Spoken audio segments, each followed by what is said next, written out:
Genghis Khan की जिंदगी को जिस वाक़े ने मामेज़ थी वो उनकी बीवी बोरता खातून का अगवा था।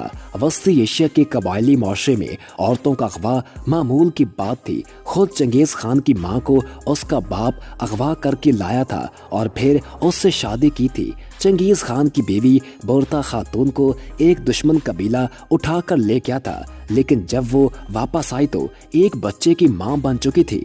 इस बात में शक था कि बच्चे का बाप कौन है, लेकिन इसके बावजूद चंगेज खान ने इज्जत के साथ उन्हें रखा। वो हमेशा उनकी खातूने अव्वल रहीं और उनके बेटे को अपना बेटा बनाकर उसकी परवरिश व तरबियत की। इस सिलसिले में इन्होंने बीवी को कोई इल्जाम नहीं दिया और इसका बदस्तूर एहतराम करते रहे।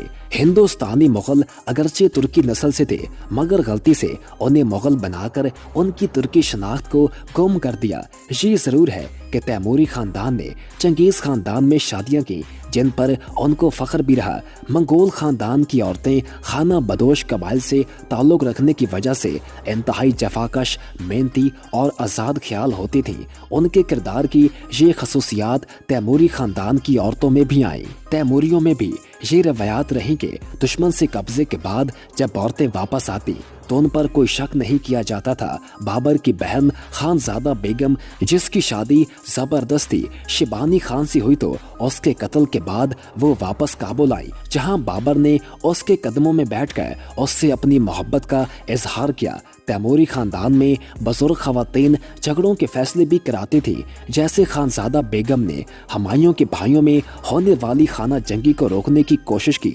आगे चलकर इस किरदार का मुजाहरा अकबर की मां हमीदा बानो ने किया, जिसने अकबर और जहांगीर के दरमियान खाना जंगी को रोका। मुगलों के इब्तदाई दौर में मुगल खानदान की औरतें समाजी और सकाफती सरगर्मियों में बढ़ चढ़कर हिस्सा लेती थीं और घर से बाहर तफरीहों में भी शरीक होती थीं। बाबर ने अपनी सवाने हयात बाबरनामा में ऐसी ही महफिलों का जिक्र किया है। वो अपने खानदान की औरतों का खसूसी ख्याल रखते थे। जब वो हिंदुस्तान में ताकतवर हो गए तो उन्होंने काबुल से अपने खानदान की औरतों को हिंदुस्तान बुलाकर उनको कीमती तोहफे व तोहफ़े दिए और उनके वजीफे भी मुकर्रर किए। बाबर और हुमायूं के दौर की औरतों की सरगर्मियों के बारे में हमें बाबर की बेटी गुलबदिन बेगम की किताब हुमायूं नामा में काफ़ी तफसीलात मिलती हैं। ये घोड़े की सवारी करती थीं, शिकार खेलती थीं, पिकनिक मनाती थीं, बागात की सैर करती थीं।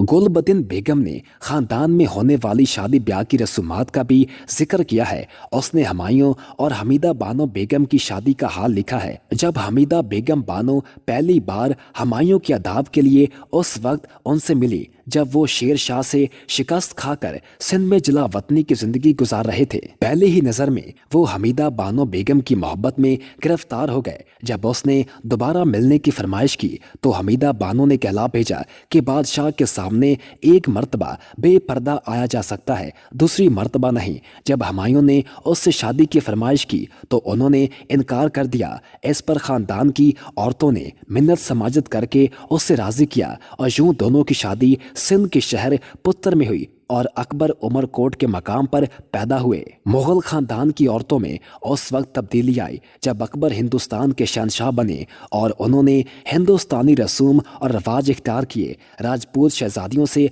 शादियां की और औरतों के बारे में उनके रवाज को इख्तियार करते हुए हरम की औरतों पर पाबंदियां आयद की और वो आज़ादी जो इब्तदा में उन्हें मिली हुई थी उसका खात्मा किया। अबू अल फजल ने आईने अकबरी में हरम के बारे में लिखा है, जहां पनाह ने एक बहुत बड़ा हसार तामीर फरमाया और इस अहाते के अंदर आरामदेह दिलचस्प मकानात बनवाए हैं। अगरचे 5000 औरतें इन मकानों में रहती हैं, लेकिन किबला आलम ने हर औरत को जुदागाना कमरा और मकान अनायत किया है। हरम शाही के अंदरूनी हिस्से में बाअस्मत औरत बतौर पासबान मुकर्रर है। उनमें से भी वो हाजिर बाश व शरीम बयान औरतें जिन पर खास एतमाद है, खलवत खाना शाही की पासबानी पर हर वक्त मुतय्यन है। हसारे हरम सिरा के बाहर ख्वाजा सराओं का पैरा है और उनसे मुनासिब फासले पर बावफा और काबिल एतबार राजपूतों का एक गिरोह पासबानी का काम अंजाम देता है। हरम के कावानीन के तहत बाहर से आने वाली औरतों पर सख्त पाबंदी थी।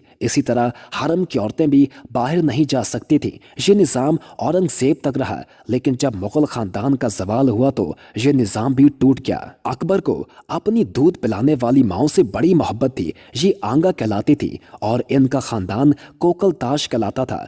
ये मुगल खानदान का हिस्सा हो गए थे और मुगल बादशाह इनकी गलतियों को नज़रअंदाज भी करते थे। अकबर का एक रज़ाई भाई मिर्ज़ा अजीज़ कोका था जो बेइंतहा गुस्ताख था। अकबर उसकी बातों को बर्दाश्त करता था और कहता था कि इसके और अजीज़ कोका के दरमियान दूध की नहर बह रही है। ये औरतें मुगल खानदान की सियासत में भी हिस्सा लेती थीं, इसलिए इनकी खास अहमियत थी। अंग्रेज़ी दौर में सलातीन और शहजादियों को किले से बाहर जाने की इजाज़त नहीं थी। जब 1857 की बगावत हुई और दिल्ली पर अंग्रेज़ कब्जा हुआ तो शाही किला को खाली करा दिया गया। मुगल शहजादियां किले से निकलकर दर बदर हुईं। इनकी जिंदगी के अफसोसनाक हालात का जिक्र ख्वाजा हसन नज़ामी ने बेगमात के आंसू और अपनी दूसरी तहरीरों में किया है। राशिदुल खैरी ने भी इनके हालात बयान किए हैं।